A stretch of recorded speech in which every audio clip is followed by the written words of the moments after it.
ओम शांति। आज 2 फरवरी 2022। परमात्मा शिव कहते हैं, मीठे बच्चे, तुम अभी ईश्वरीय खजाने से पल रहे हो। तुम्हारा कर्तव्य है ज्ञान का खजाना बांटकर सबका कल्याण करना। आगे कहते हैं, जब बच्चों पे ग्रहचारी आती है तो ऐसे ऊंचे से ऊंचे पिता, टीचर और सदगुरु अर्थात भगवान को ही भूल जाते हैं। वंडर ये है कि जो अच्छे अच्छे निश्चय बुद्धि बच्चे भी होते हैं वो भी कहते हैं हम नहीं मानते। आश्चर्यवश सुनंती कथंती और फिर भागंती हो जाते हैं, अर्थात परमात्मा का हाथ और साथ छोड़कर चले जाते हैं। आज मम्मा पापा कहते हैं, कल गुम हो जाते हैं, पता ही नहीं चलता। लेकिन बाबा कहते हैं कि आएंगे तो फिर भी सब यही, क्योंकि सबको शरणागति तो एक मुझ से ही, परमात्मा शिव से ही मिलनी है। सारी दुनिया याद करती है ओ गॉड फादर। सारी दुनिया का एक ही वर्ड का एक ही फादर है और उस एक को ही अवतार अर्थात उनका ही अवतरण होता है। वे किसी माँ के गर्भ से नहीं पैदा होते, उनका अवतरण होता है। वे एक ही पिता है जिसको अपना सूक्ष्म या स्थूल शरीर नहीं होता। ब्रह्मा विष्णु शंकर को भी अपना सूक्ष्म शरीर है, उनको भी अवतार नहीं कहेंगे। सर्व मनुष्य आत्माएं जो भी आती हैं वो पहले सतो प्रधान फिर सतो रजो तमो में आती हैं। उनको पतित दुखी होना ही है। पुनर्जन्म यानी रीबर्थ तो सब लेते हैं ना। ब्रह्मा भी मनुष्य रूप में होते हैं। विष्णु के भी 2 रूप, श्री लक्ष्मी और श्री नारायण मनुष्य रूप में ही होते हैं सतयुग में। पर वे देवी गुणों वाले होते हैं, इसलिए उन्हें देवी देवता कहा जाता है। उनको भी हम अवतार नहीं कह सकते।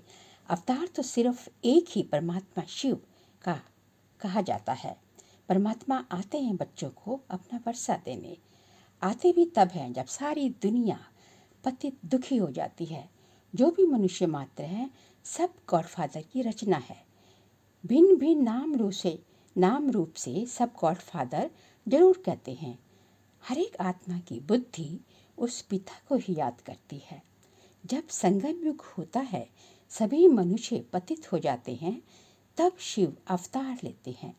कल्प के संगम युग पर कलयुग को सतयुग बनाने क्रिएटर है ना, दिखाते हैं वो क्रिएटर है। ब्रह्मा द्वारा इस नई सृष्टि की रचना करते हैं। विष्णु द्वारा सतयुग में पालना करते हैं और शंकर द्वारा पुरानी सृष्टि का विनाश करते हैं। दरअसल शंकर हम सभी ब्राह्मण आत्माओं का तपस्वी स्वरूप है और दिखाया भी जाता है कि शंकर की तीसरी आंख खुलते ही विनाश हुआ। तो ये तीसरी आंख क्या है? ये दिव्य बुद्धि रूपी तीसरी आंख है।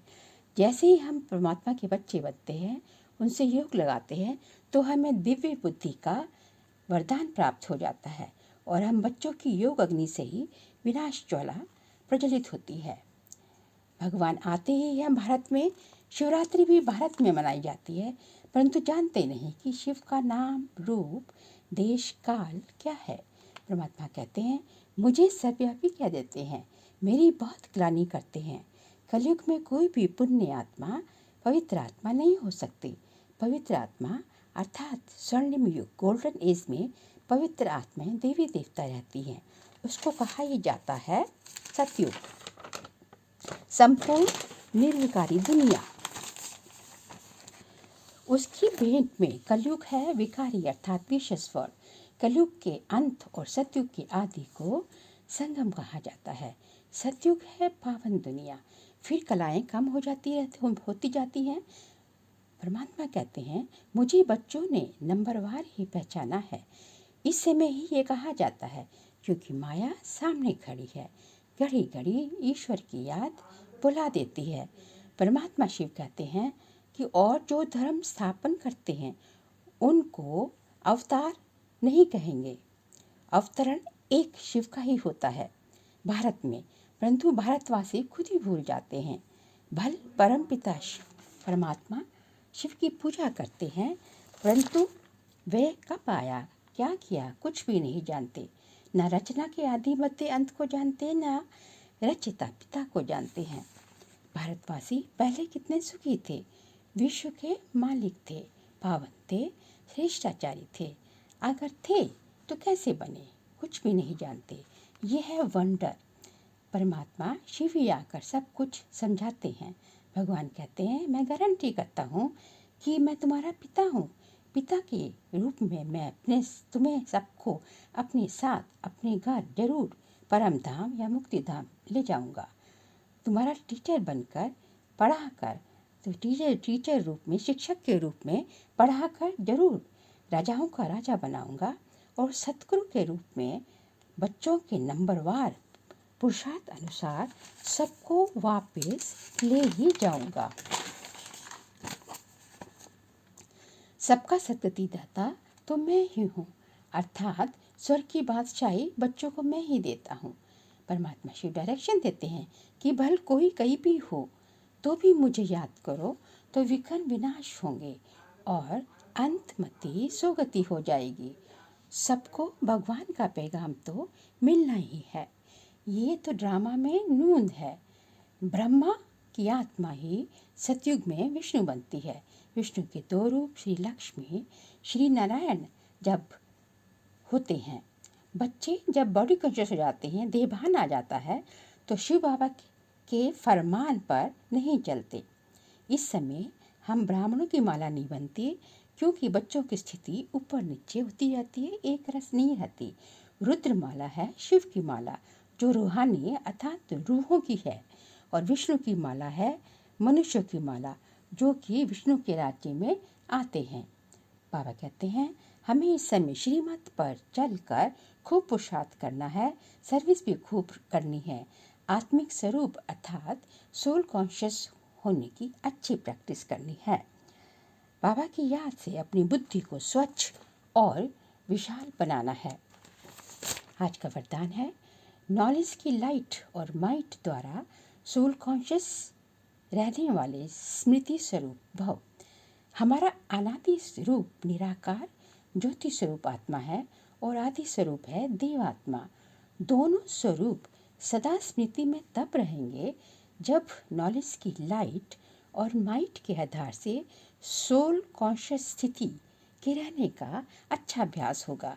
ब्राह्मण बनना अर्थात नॉलेज की लाइट माइट से स्मृति स्वरूप बनना। जो स्मृति स्वरूप हैं वो स्वयं भी संतुष्ट रहते हैं और दूसरों को भी संतुष्ट करते हैं।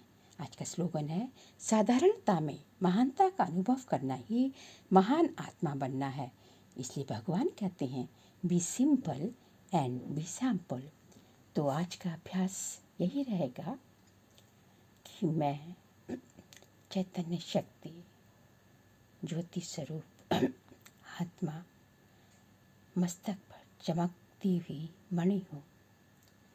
अब मैं अपनी मन बुद्धि की आँखों से धीरे धीरे ऊपर, इस साकार लोक से ऊपर, सूर्य चांद सितारों से भी ऊपर जा रही हूँ, अपने घर, अपने परम पिता के घर।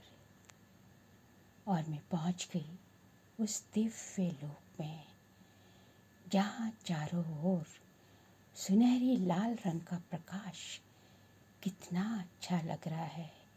जहाँ देखो वहाँ दूर दूर तक सुनहरी लाल रंग की प्रकाश की किरणें, और यहाँ ही मैं, मेरे परम पिता एक बहुत ही दिव्य स्टार, चमकते हुए स्टार के रूप में यहाँ हैं।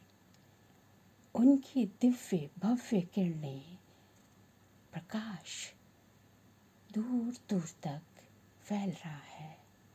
मैं जाकर उनके पास, उनके सानिध्य में बैठ जाती हूँ। अनुभव कीजिए कि उनकी स्नेह, उनकी शांति, उनकी प्रेम की किरणें मुझ पर अपना फव्वारा अपना फाउंटेन छोड़ रही हैं और मैं उनके सानिध्य में बहुत ही गदगद, बहुत ही हर्षित, बहुत ही अलौकिक शांति सुख का अनुभव कर रही हूँ।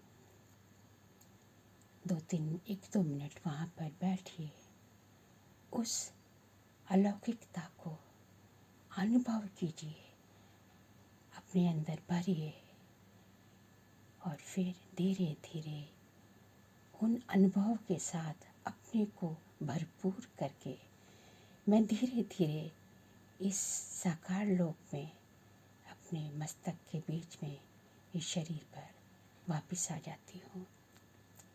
इसी को मेडिटेशन, यही मेडिटेशन है। मेडिटेशन मतलब हीलिंग ऑफ वुंड्स।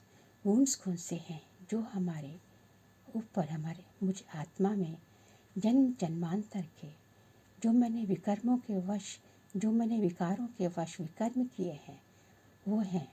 और उन्हीं को मैं परमात्मा की याद से, परमात्मा के सानिध्य से दग्ध करती हूँ। ओम शांति।